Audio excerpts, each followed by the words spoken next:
Good morning. We are starting with the Chok L'Yisrael, Lech Lecha Leyom Shlishi, Lech Lecha for Tuesday. We are going to start with this morning's Mussar from the Sefer Hasidim.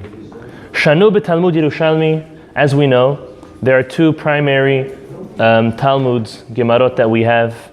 We have the Babylonian Talmud, which we refer to as the primary one. And there's also the Jerusalem Talmud, which is also quite interesting. As we just know, just to tell us, that if there ever is a contradiction between the Babylonian Talmud and the Jerusalem Talmud, although they were written around the same period of time, the Babylonian Talmud overrides the Jerusalem Talmud, just not because Babylonia is more holy or greater than Jerusalem, has v'shalom. However, the only reason is that at that period of time when it was written, the greatest Chachamim and the leaders of the Jewish world were living in Babylonia, however you want to say it, and not in Jerusalem. Therefore, if there ever is a contradiction, if something isn't spoken about in the Babylonian and it says in the Yerushalmi, we'll go with that. But if there is a contradiction between the two, the Babylonian Talmud overrules. However, look how interesting this Jerusalem Talmud teaches us, and this is obviously not something that the Babylonian Talmud would disagree on. So look at this.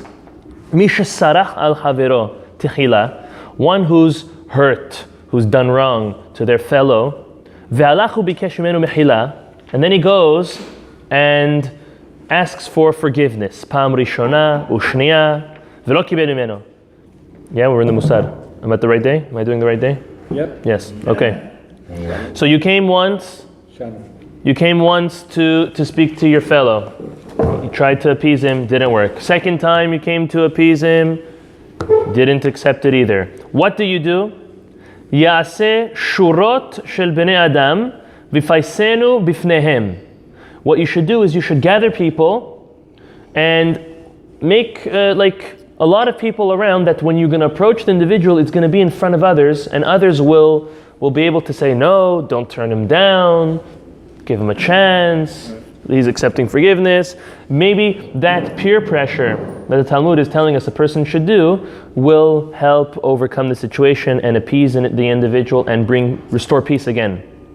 Hadaudi Amar, as it says in the Pasuk in the book of Iyov, Yashor al Anashim, Vayomer hatati liproni v'are nihamti. So Yashor, you make a row of people, and that's when you will tell your fellow, I have wronged you, and accept my forgiveness. V'im asaken padan nafsho mimavet. And when a person does so, he is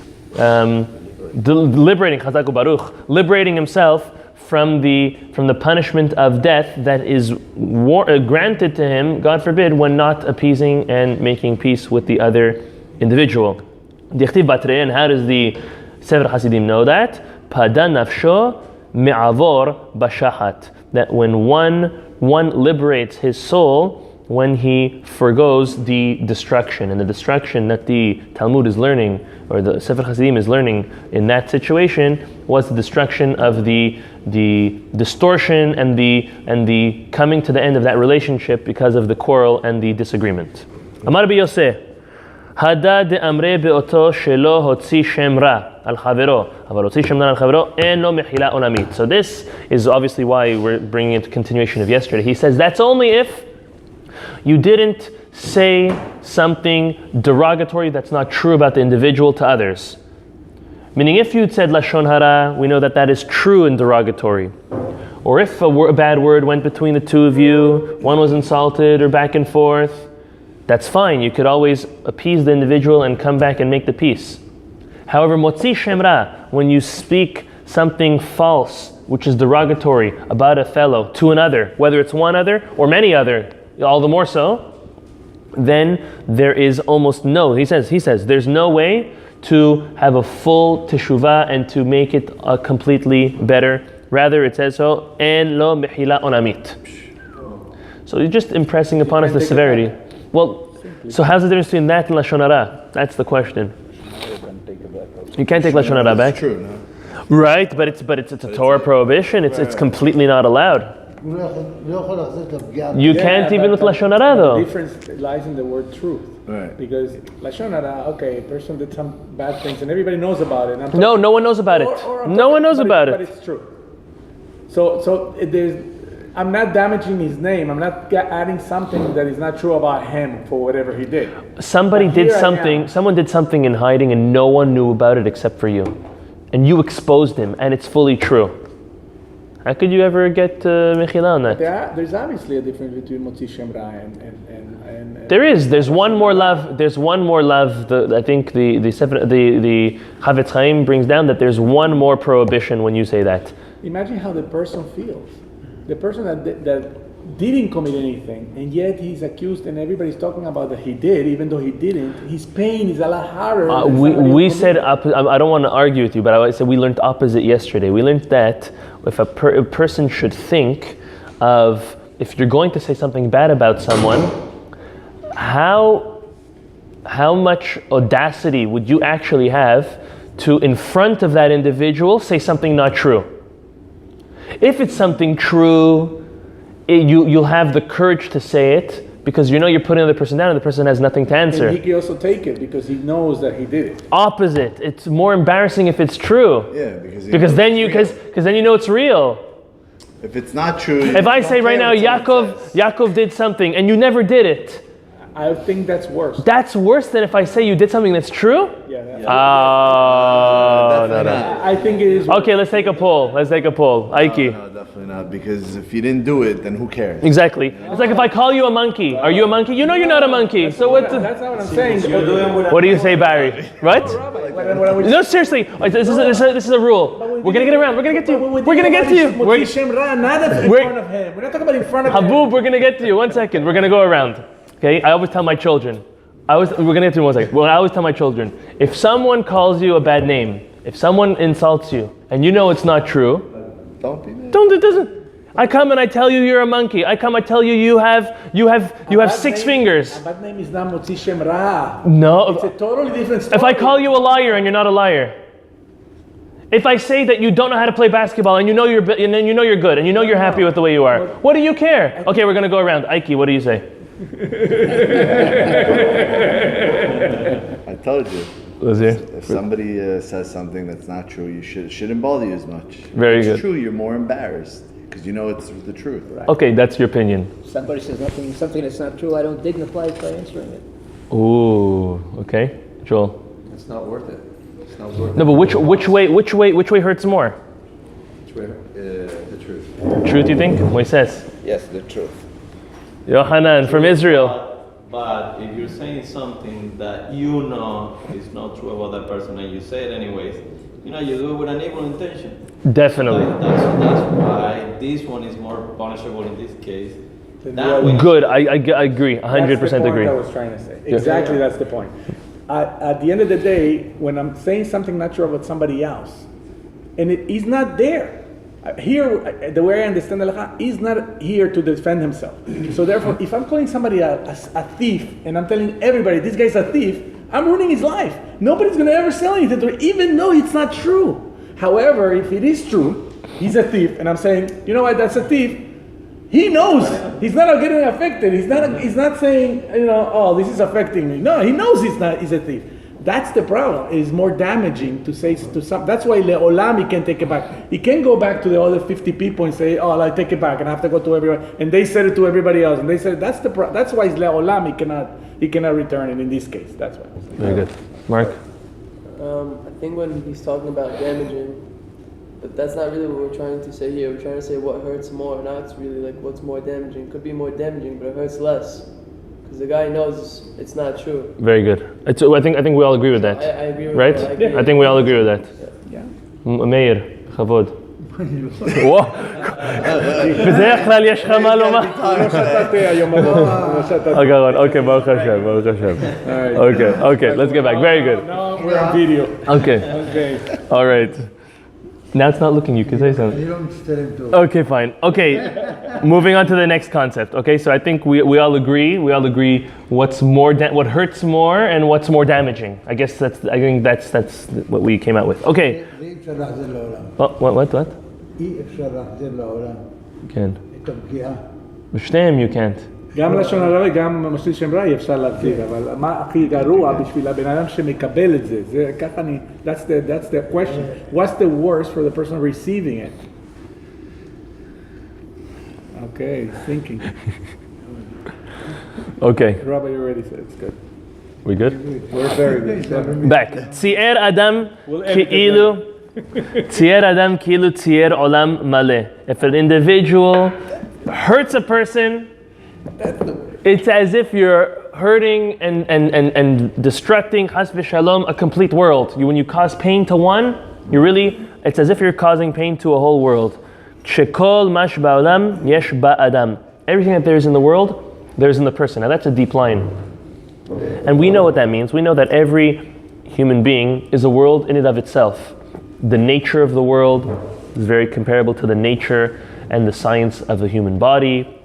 We also know that the Talmud tells us if you save an individual, one individual, it's as if you're saving a whole world, and the opposite is true as well, and that is because one individual has the power to build the whole world.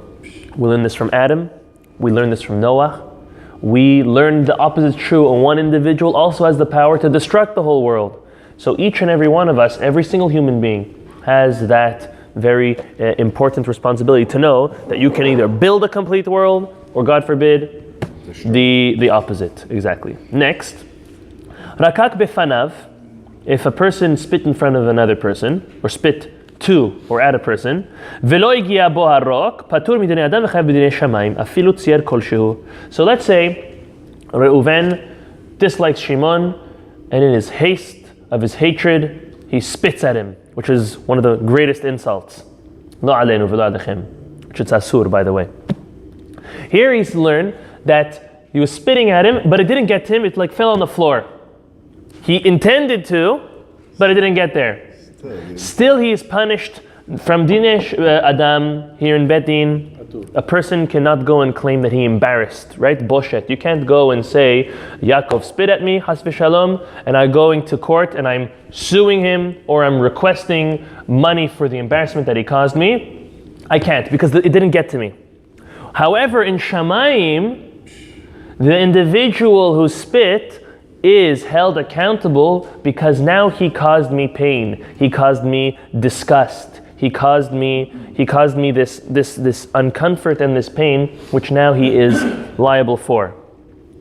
Al kol tsar v'tsar shu mitzar et chavero yanesh bidei shamayim chas v'shalom. Every single pain and uncomfortable and affliction that one causes to another, even though here in this world you could be patur, exempt, in Shamayim, a person has those accountabilities to take forth.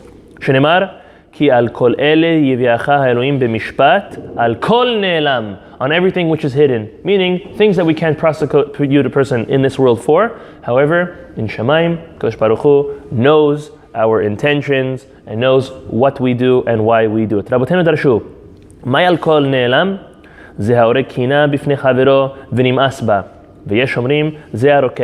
What does the pasuk mean? Chachamim explain us that let's say there's a bug in front of someone and you go over and you kill it.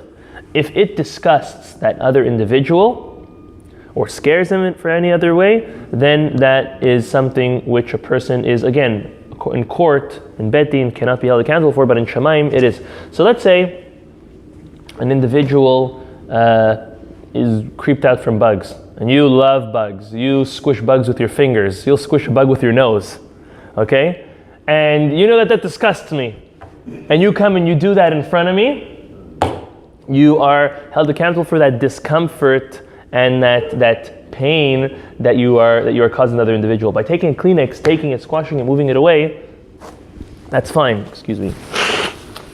However, let's say taking it and then going, right? So that is something which is obviously not allowed to be done. ולכן, כל יראי השם הצדיקים אשר אין הקדוש ברוך הוא מביא תקלה על ידם, יהיו נזהרים למחול מיד להורג קינה או רוקק או עושה כל דבר מאוס שלא נכשל על ידם. Now on the opposite, on the receiving end, a person should not be too makpid and too stringent and strict on others when they do things to them to say, oh, that disgusted me, that was horrible, because then all those feelings are delivered in Shamayim and could go and held against that individual who's done it for you. So on the doing side, be sensitive to others. On the receiving side, try as much as possible, although it's not easy, to take it as lightly as a person possibly can. Halacha for today, we're continuing with Hilchot Tzedakah that we started yesterday. כל אדם חייב ליתן צדקה, אפילו עני המתפרנס מן הצדקה חייב ליתן ממה שייתנו לו. Every single individual is obligated to give tzedakah, even lo alenu, a destitute, someone who is unfortunate, who receives his money from charity, should also be giving tzedakah. ומי שנותן פחות ממה שראוי, לא ליתן, בית דין כופין אותו ומכין אותו מכות מרדות, עד שייתן מה שעמדוהו ליתן, ויורדים נכסיו בפניו ולוקחים ממנו מה שראוי לו ליתן. That's a little severe. That does not happen nowadays. Oh, don't forget, in this time, 90% of the people in Parnasah was working in the fields. And the Aniyim counted on the parts of the fields that people had to give. So imagine somebody will not give. It will hold this field and the Ani will not be able to reach. So the Bedin had to intervene because people need to survive. So it was, if you look at it from that sense. Right, it makes a little more sense. Right. But nowadays, can I go into your shop and take off stuff off the shelves because you're not giving to the synagogue? So I don't. Listen, nowadays, no one forces anybody to give tzedakah. That's obvious. But what it does impress upon us is the concept that there was a time when people were forced to give tzedakah. Let's not get to that scenario. Most Am Israel gave. What? Most Am Israel gave at the time. At the time, very rare occasions. Well, nowadays they say if every Yehudi gave 10% of what they're supposed to give, there wouldn't be one poor person in Am Israel. That's true. If everyone gave what they were supposed to, Well, there wouldn't be one. What? Zuckerberg can give 10%, there's no problem. If the what? Zuckerberg, the guy from Facebook. Oh. If 10%, there's no problem in Am Israel. You think so? For sure. Okay, so let's continue. No? ומי שנותן פחות ממה שלא, okay, we saw that. ב' ממשכינין על הצדקה אפילו בערב שבת. A person is allowed to pawn or give as a collateral something to prior in order to obligate him to give tzedakah. For example, let's say you want to give someone something but you don't have the cash for it. You can say, here, hold on to this for me, and you give something to the poor person and you say, listen, I really want to give you, I don't have it right now, I'll give this to you now, and next week I'll give you the money that I intended to give you. That's one. I think better yet what it's saying is you're allowed to borrow money to give tzedakah. Yeah, that's exactly. I think that's what he's saying. You can give something to someone and say, listen, I don't have the money now to give the charity. Lend me money, and I'll pay you back after. So here's my car. I don't know if that's the right thing to give, but here's my car. Better yet, here's my wife's jewelry. No, that's definitely not the right thing to give. Here's my item, one item, and hold on to this, lend me money in the meantime to give charity, and then I'll give it back. That's the idea. Gimel יתומים אין פוסקין עליהם צדקה אפילו לפדיון שבויים, אפילו יש להם ממון הרבה, אלא אם כן פוסקים עליהם לכבודם, כדי שיצא להם שם. So, in certain scenarios, there's other times where Bet Din forces the Jews to give tzedakah. For example, pidyon shvuim. There's a captive who needs to be redeemed with a ransom, and the whole city has to partake. There are those which are exempt from partaking. Example, מה? It's the same idea. פדיון אסורים is פדיון שבויים, זה אותו דבר. Yeah. That is called פדיון שבויים. And therefore, yetomim, orphans, are not obligated to give because they do not have a parnasa of their own. As big as the inheritance can possibly be, but if nothing is generating more income, then they are still limited. Oh, but Rabbi, they just inherited $20 million. It's still limited because it's not generating more income. And they're orphans. If they're obviously much older and someone who's established and they inherited money, that's not what we're talking about. It's talking about people, children, youngsters, people who are completely dependent on something else. They are not forced to give. Now, if it would be to publicize them in a good way, to give them a Shem Tov, it could be a different story. That's what the Shulchan Aruch is telling us. Dalid. גבאי צדקה אין מקבלים מהאנשים, מהעבדים, מהתינוקות, אלא דבר מועט, אבל לא דבר גדול, שחזקתו גזול או גנוב משל אחרים. So, when those that accept tzedakah in order to distribute can only accept from a man. The reason why, and this is, I guess, more pertaining to back then, but a man made it himself and he could give it. Back in the day, the women didn't really go out to work, and any money that they would have would be a doubt if it was stolen from her husband or from someone else or taken without right, and therefore you could take, but only small amounts. Same thing from children and such and such. Nowadays, women that make their own money, and many do, they definitely can make their own decisions with. To the good old days. What is good when the wife's making money, no? וכמה הוא דבר מועט, how small, הכל לפי עושר בעלים ועניותם. Depends on how wealthy the individual is. The wife of a billionaire who comes with a fat check, you can definitely cash it, because that's little for her. והני מילי בסתמה, אבל אם הבעל מוחה אפילו כלשהו אסור לקבל מהם. If the husband says that his wife has been giving way too much charity recently, and he says that she's not allowed to give, and the receiver knows that, he's not allowed to accept even something small, because then she would have no right to give it. B'ezrat Hashem, HaKadosh Baruch Hu will give us the merit to fulfill the mitzvah tzedakah, to give the proper amount, and make sure they fall in the right hands to help the right people. Amen. Baruch Adonai Adolam. Amen ve'amen. V'yichai Hashem Baruch Hu Zakot Yisrael.